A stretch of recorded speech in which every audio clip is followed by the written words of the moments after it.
자, 상상해 보세요. 기원전 어느 날 밤, 이집트 왕실의 장례실, 거대한 석재 탁자 위에는 방금 숨을 거둔 파라오의 아내, 그 얼굴은 아직도 왕비의 기품을 머금고 있죠. 그리고 그 앞에 선 한 남자, 왕실 전속 미라 제작자. 그는 오늘 어떤 임무를 부여받았을까요? 단순히 시신을 보존하는 일 아니죠. 오늘 그에게 내려진 명령은 모든 신성한 전통을 거스르는 것. 그가 들어야 했던 지시를 상상만 해도 피가 서늘해집니다. 왕비의 몸에서 특정한 부분을 제거하라. 왜? 이유는 오직 권력자들만 아는 비밀. 바로 그 순간 이집트의 화려한 상징 뒤에 감춰진 음울한 실체가 드러나기 시작합니다. 여러분, 우리가 학교에서 배우거나 박물관에서 보는 고대 이집트는 어떻습니까? 금빛 관, 웅장한 피라미드, 신비로운 상형 문자, 우아한 벽화, 마치 신들의 축복을 받은 문명처럼 포장되어 있죠. 그런데 진짜 이야기는 훨씬 더 잔혹하고 더 왜곡되어 있습니다.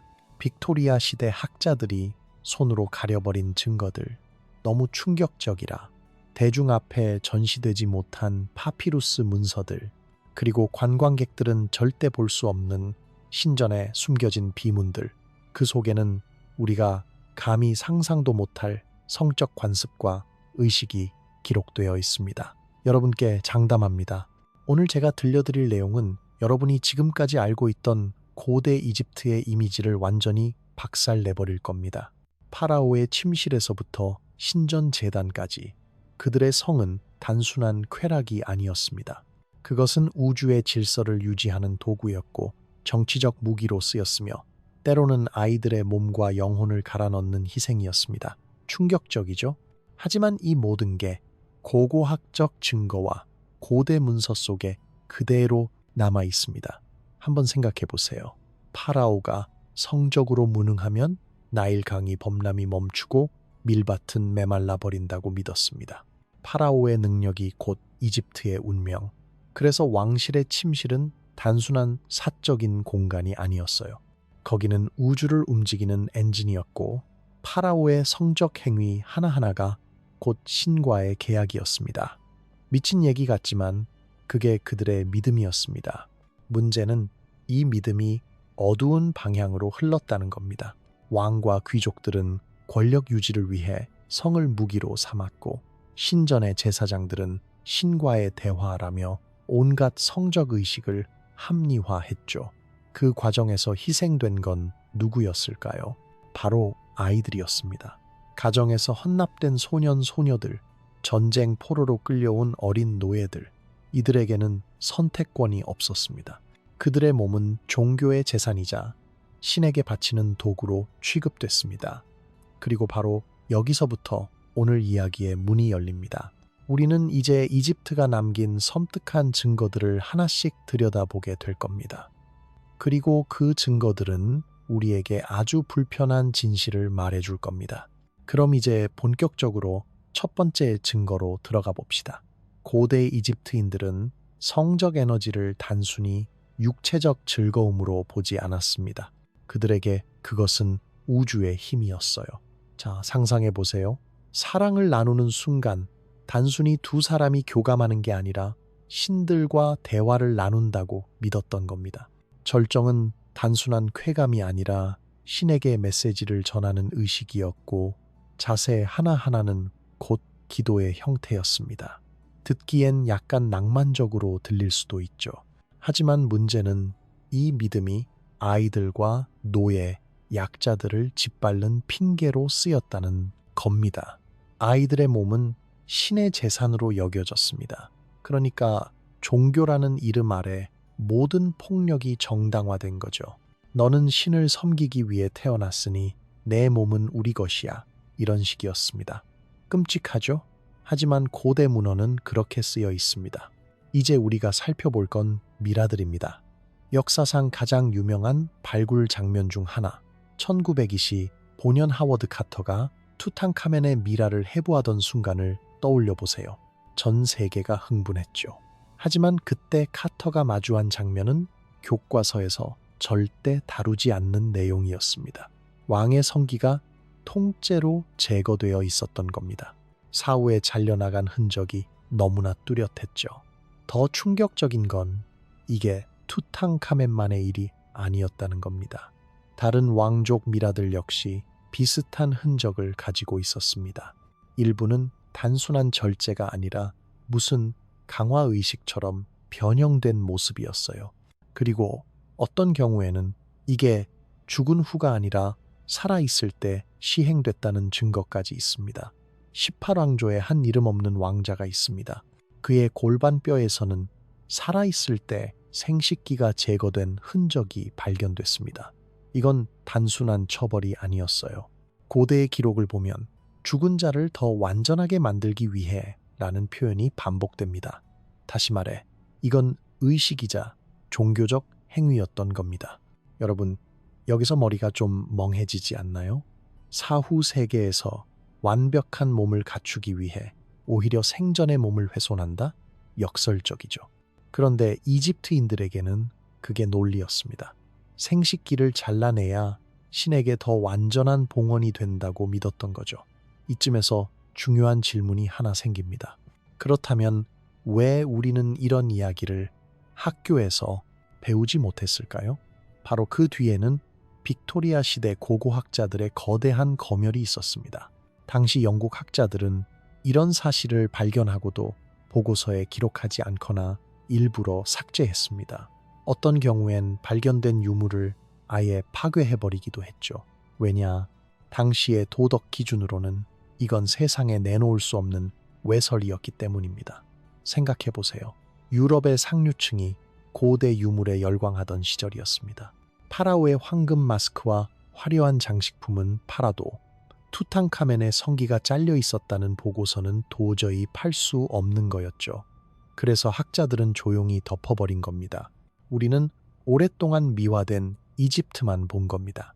반짝이는 보물 뒤에 감춰진 어두운 현실은 전시장에서 사라져버렸죠. 자, 이제 여러분도 감이 오시죠? 고대 이집트의 성은 단순한 인간의 욕망이 아니었습니다. 우주를 움직이는 에너지라는 명목 아래 신성화된 폭력으로 작동했습니다. 파라오는 의무적으로 성적 행위를 통해 나일강의 흐름을 유지해야 했고, 귀족들은 자신의 가치와 권위를 성적으로 증명해야 했습니다. 그리고 그 아래에는 항상 희생자들이 있었습니다. 어린아이들, 노예들, 그리고 이름 없는 사람들. 그리고 여러분, 이게 단순히 상징적인 얘기가 아니라 실제 시스템으로 작동했단 말입니다. 고대 기록과 파피루스를 보면 이집트에는 일종의 성적 통제 구조가 존재했습니다. 맨 위에는 파라오가 있었고 그 아래에는 제사장과 귀족들이 있었으며 가장 밑바닥에는 바로 아이들과 노예들이 있었습니다. 그들의 몸은 제사장이 신에게 바치는 제물로 사용됐습니다. 이쯤에서 저는 묻고 싶습니다. 여러분, 만약 여러분이 그 시대에 태어난 어린아이라면 과연 피할 길이 있었을까요? 부모조차도 아이를 신전에 바치는 게 최고의 축복이라고 믿었는데 도망칠 수가 없었을 겁니다. 이제 본격적으로 그 끔찍한 훈련과 의식을 파헤쳐 보겠습니다. 단단히 마음의 준비를 하셔야 할 겁니다. 자, 이제 이집트 사회의 구조 속으로 더 깊이 들어가 봅시다. 우리가 지금까지 파악한 건 단순히 개인적인 일탈이 아니었습니다. 이것은 체계화된 시스템이었어요. 맨 꼭대기에는 파라오가 있었습니다. 파라오의 성적 능력은 곧 우주의 질서와 나일강의 흐름을 유지하는 힘으로 여겨졌죠. 그래서 그의 침실은 단순한 사적인 공간이 아니라 국가의 생존을 보장하는 엔진 같은 곳이었습니다. 그 아래에는 귀족과 제사장이 있었습니다. 이들도 단순히 권력을 지닌 계급이 아니라 신과 인간을 잇는 존재로 간주되었죠. 그래서 이들은 자신이 얼마나 가치 있는 존재인지를 증명하기 위해 성적 의식을 수행해야 했습니다. 이건 권력 과시이자 사회적 자격 시험 같은 거였죠. 그리고 가장 아래에는 누가 있었을까요? 바로 약자들, 특히 어린아이들과 노예들.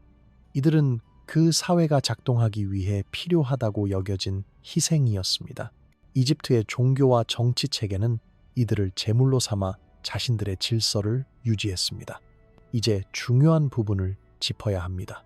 당시의 부모들은 아이를 신전에 헌납하는 걸 최고의 축복이라고 믿었습니다. 아이는 선택권이 없었죠. 집안에서는 부모의 기대와 사회적 압력이, 신전에서는 제사장의 권위가 그들을 짓눌렀습니다. 결과적으로 어린 시절부터 자신의 몸과 삶을 신의 소유물로 받아들이도록 강요받았습니다. 하지만 이게 단순히 종교적 이유만은 아니었습니다. 경제적 이유도 컸습니다. 부유한 가문과 신전은 서로 긴밀하게 연결되어 있었고, 이 시스템이 돌아가기 위해선 지속적으로 새로운 인력이 필요했습니다. 다시 말해 신성한 봉헌이라 포장된 이 행위는 사실상 하나의 산업 구조였던 겁니다. 여러분, 여기서 정말 무서운 건 이겁니다. 사람들은 이것이 잘못이라고 생각하지 않았다는 거예요. 오히려 당당하게 자랑했습니다. 우리 집은 신을 위해 자식을 바쳤다. 이렇게요. 사회 전체가 같은 믿음을 공유했기에 그 안에서 고통받는 개인의 목소리는 들리지 않았습니다. 이제 질문이 생깁니다. 이 모든 구조는 왜 유지될 수 있었을까요? 답은 간단합니다. 종교적 정당화, 사회적 압력, 그리고 권력층의 이익이 삼박자를 이루었기 때문입니다. 결국 가장 힘없는 존재들이 모든 부담을 떠안았던 거죠. 그리고 우리는 여기서 잠깐 멈춰서서 스스로 물어봐야 합니다. 만약 여러분이 그 시대에 태어나 약자의 위치에 있었다면 과연 벗어날 길이 있었을까요? 거의 불가능했을 겁니다. 이쯤에서 숨을 한번 고르셔야 합니다. 왜냐하면 지금까지의 이야기는 그나마 구조와 시스템에 관한 것이었지만, 이제 곧 펼쳐질 내용은 국가 전체가 집단적으로 광란에 빠져드는 축제에 관한 것이기 때문입니다. 그 이름은 바로 취함의 축제. 여러분이 상상하는 모든 경계가 무너지고 도시 전체가 혼돈 속으로 빠져드는 장면을 떠올려 보세요. 자, 이제 드디어 고대 이집트의 광기 그 자체로 불렸던 축제를 살펴봅시다. 이름부터 기가 막히죠? 취함의 축제. 듣기만 해도 뭔가 범상치 않죠. 그런데 이 축제는 단순히 사람들이 술 마시고 노래 부르며 즐기는 잔치가 아니었습니다. 이건 말 그대로 국가 전체가 집단적으로 제정신을 버리고 광란에 빠지는 의식이었습니다. 이 축제는 사랑과 술의 여신 하토르에게 바쳐졌습니다. 하지만 그 뿌리를 파고들면 훨씬 더 무서운 신화가 자리 잡고 있습니다. 바로 세크메트의 이야기죠. 전설에 따르면 세크메트는 인간 세상을 멸망시키기 위해 보내진 사자 여신이었습니다. 그녀는 피에 굶주려 인간들을 무자비하게 죽여나갔죠. 그런데 신들이 보니 이대로는 인류가 전멸하겠다 싶었습니다. 그래서 꾀를 냈습니다. 붉게 물든 맥주를 피처럼 보이게 해 세크메트에게 마시게 했죠. 세크메트는 술에 취해 사륙을 멈추고 그 순간 온화한 하토르로 변했습니다. 바로 이 신화를 기념하는 의식이 취함의 축제였습니다. 사람들은 술에 취해 신을 흉내내며 광란 속에서 자신들이 신의 도구가 된다고 믿었습니다. 다시 말해 제정신을 버리고 미쳐야만 신성에 가까워진다고 여겼던 거죠. 그럼 구체적으로 어떻게 진행됐을까요? 우선 신전에서는 엄청난 양의 맥주가 준비됐습니다. 단순한 술이 아니었어요. 연꽃 같은 환각 성분이 들어간 음료였다고 합니다. 그러니 한두 잔만 마셔도 현실 감각이 무너지고 사람들이 환각을 보기 시작했습니다. 당시 사람들은 이렇게 말했죠. 우리는 신의 그릇이 되었다. 도덕이나 법 따위는 이 순간 전혀 중요하지 않았습니다. 그리고 바로 여기서부터 사회 질서가 무너집니다. 평소에는 주인과 노예, 남편과 아내, 부모와 자식으로 나뉘었던 경계가 완전히 사라졌습니다. 술에 취한 무리들이 거리로 몰려나와 서로를 제멋대로 끌어들이고 강제로 참여시키며 모든 것이 혼란에 빠졌습니다. 평소에는 절대 용납되지 않을 행동이 이때만큼은 거룩한 행위로 여겨졌습니다. 생각해 보세요. 거리마다 사람들이 술에 취해 노래하고 소리치고 싸우고 울고 웃고 그리고 제정신이 아닌 채로 서로에게 달려드는 장면. 이건 단순한 축제가 아니라 국가적 혼돈이었습니다. 기록에 따르면 일부는 실제로 부상당하거나 목숨을 잃기도 했습니다. 짓밟히거나 다쳐도 신이 내린 흔적이라고 합리화되었죠.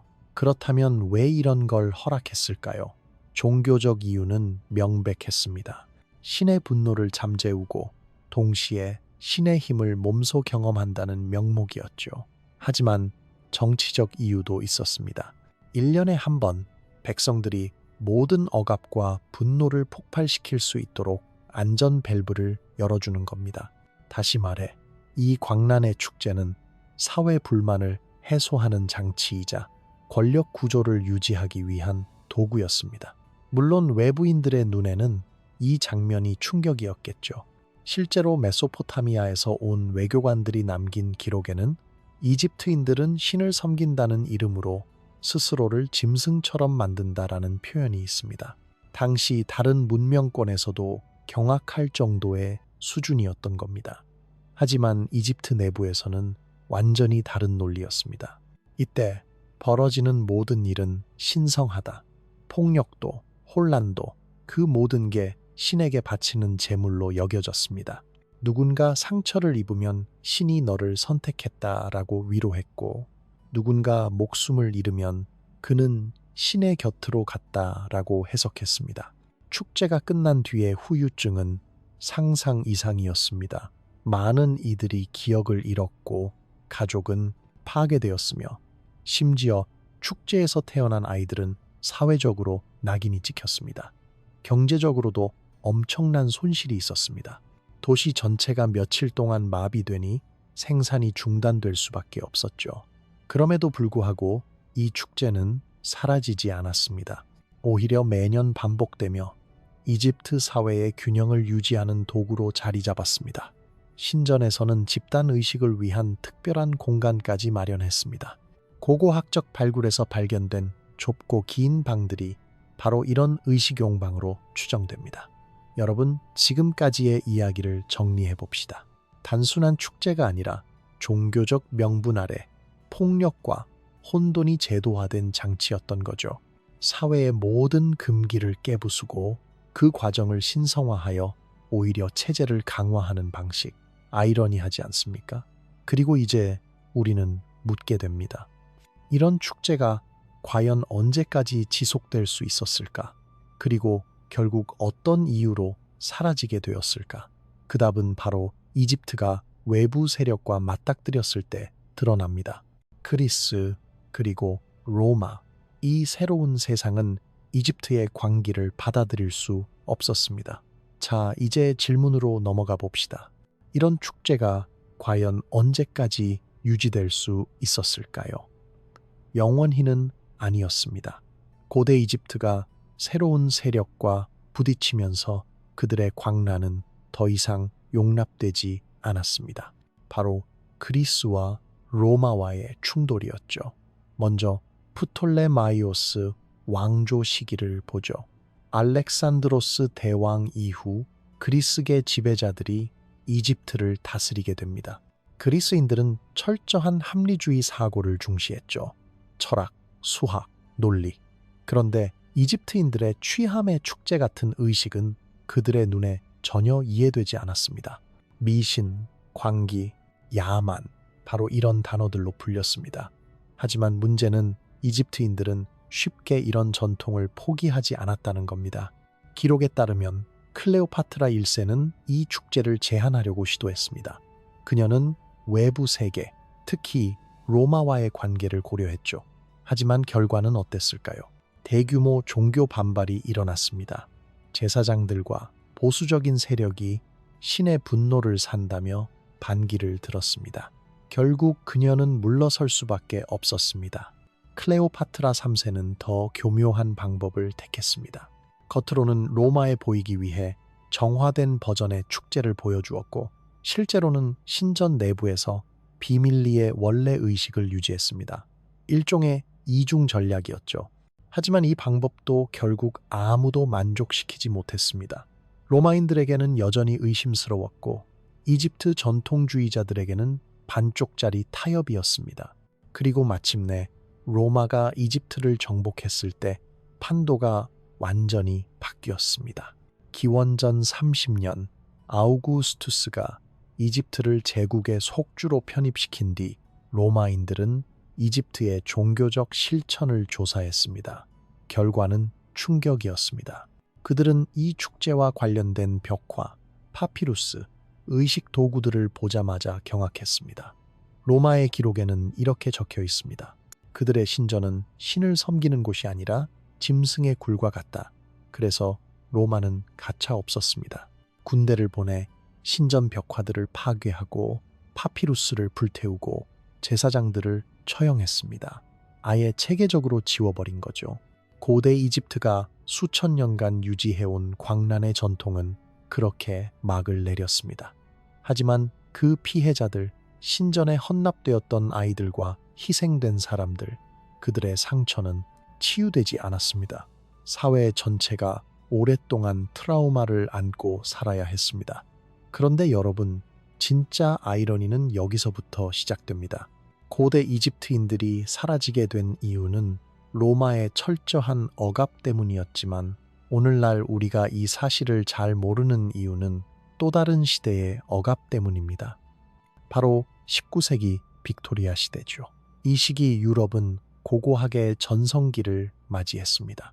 탐험가와 학자들이 이집트 사막을 누비며 미라와 유물을 발굴했죠. 그런데 문제는 그들이 마주한 기록 중 상당수가 오늘날 박물관에서 볼 수 없는 종류의 것들이었다는 겁니다. 왜냐? 너무 노골적이고 너무 충격적이었기 때문입니다. 예를 들어 지오반니 벨촌이라는 탐험가는 1817년에 일부 신전 벽화 위에 석고를 발라가려 버렸습니다. 왜냐하면 그 장면이 당시 상류층 관람객들에게는 외설로 보였기 때문이죠. 오기스트 마리에트는 아예 성적인 도상을 따로 모아 개인 수집품으로 감춰두었습니다. 플린더스 패트리는 더 대담했습니다. 그는 이런 유물은 세상에 나와서는 안 된다며 일부 파피루스를 불태우고 조각상을 파괴했다고 기록에 남겼습니다. 학계도 마찬가지였습니다. 번역자들은 파피루스 문헌에서 성적인 구절을 의도적으로 빼거나 순화시켰습니다. 대표적인 예가 에베르스 파피루스입니다. 의학 문헌으로 유명하지만 성적 행위와 관련된 대목 상당수가 번역 과정에서 삭제되었습니다. 왜냐? 당시 학자들이 품위를 지켜야 한다고 생각했기 때문이죠. 이런 검열은 오늘날까지 이어집니다.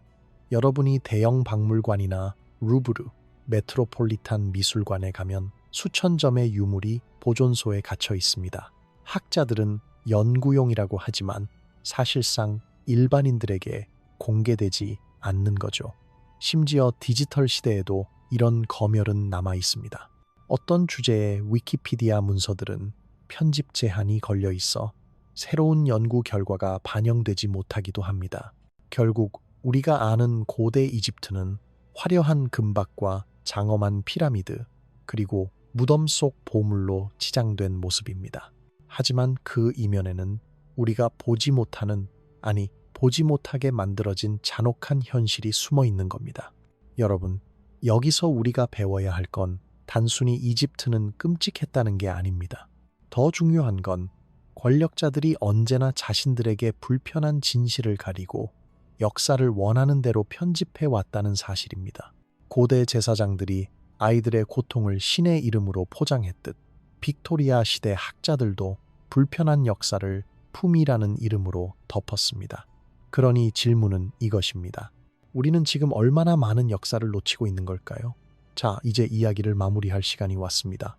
지금까지 우리는 3000년에 걸친 고대 이집트의 숨겨진 얼굴을 들여다봤습니다. 파라오의 성적 능력이 나라의 운명을 좌우한다고 믿었던 사회, 아이들과 노예들을 종교의 이름으로 희생시켰던 시스템, 그리고 국가 전체가 집단 관계에 빠져드는 축제까지, 그리고 이 모든 것이 시간이 흐르며 로마에 의해 억압되고 다시 빅토리아 시대 학자들에 의해 검열되면서 우리의 눈앞에서 지워졌습니다. 여러분, 여기서 중요한 건 단순히 고대 이집트가 잔혹했다는 사실이 아닙니다. 더 근본적인 질문은 이것입니다. 어떻게 종교적 신념과 권력의 욕망이 결합하면 이렇게 조직적이고도 끔찍한 형태의 학대가 가능해질까? 사람들은 신을 섬긴다는 이유로 혹은 사회 질서를 유지한다는 이유로 눈앞의 고통을 당연한 것으로 받아들였습니다. 그 결과는 무엇이었을까요? 수많은 어린 희생자들, 이름조차 남지 않은 사람들의 삶이 잿더미가 되었습니다. 이야기를 하면서 저도 여러 번 소름이 돋았습니다. 왜냐하면 이건 단순히 옛날 이야기로만 끝나지 않기 때문입니다. 권력이 진실을 감추고 종교나 도덕의 이름으로 폭력을 합리화하는 건 지금도 여전히 벌어지고 있으니까요. 역사는 반복됩니다. 우리가 고개 돌린다면 그 반복은 멈추지 않습니다. 그러니 오늘의 결론은 단순합니다. 고대 이집트의 화려한 이미지 뒤에는 우리가 잊어서는 안 될 희생자들의 목소리가 숨어 있다는 것. 그들의 이야기는 역사책에서 사라졌지만 기억해야 할 가치는 여전히 남아 있습니다. 여러분, 만약 오늘 제가 들려드린 내용이 조금이라도 충격적이었다면, 그리고 이런 건 처음 들었다라고 느끼셨다면 지금 화면에 뜨는 다른 영상을 눌러보세요. 이 채널에는 아직 세상에 잘 알려지지 않은 수많은 이야기들이 기다리고 있습니다. 구독 버튼도 꼭 눌러주세요. 왜냐하면 이런 목소리들, 잊힌 사람들의 이야기를 계속해서 세상에 전하기 위해서는 여러분의 관심이 필요하니까요. 마지막으로 이 말을 남기고 싶습니다. 우리가 지금까지 배운 역사는 언제나 권력자들의 관점에서 기록된 것이었습니다. 하지만 진짜 중요한 건 그 기록에서 지워진 사람들의 목소리입니다. 오늘 우리가 다룬 고대 이집트의 숨겨진 역사가 바로 그 증거죠. 그러니 여러분, 이 이야기를 잊지 마세요. 그리고 기억해 주세요. 아직도 수많은 이야기가 세상의 빛을 기다리고 있습니다.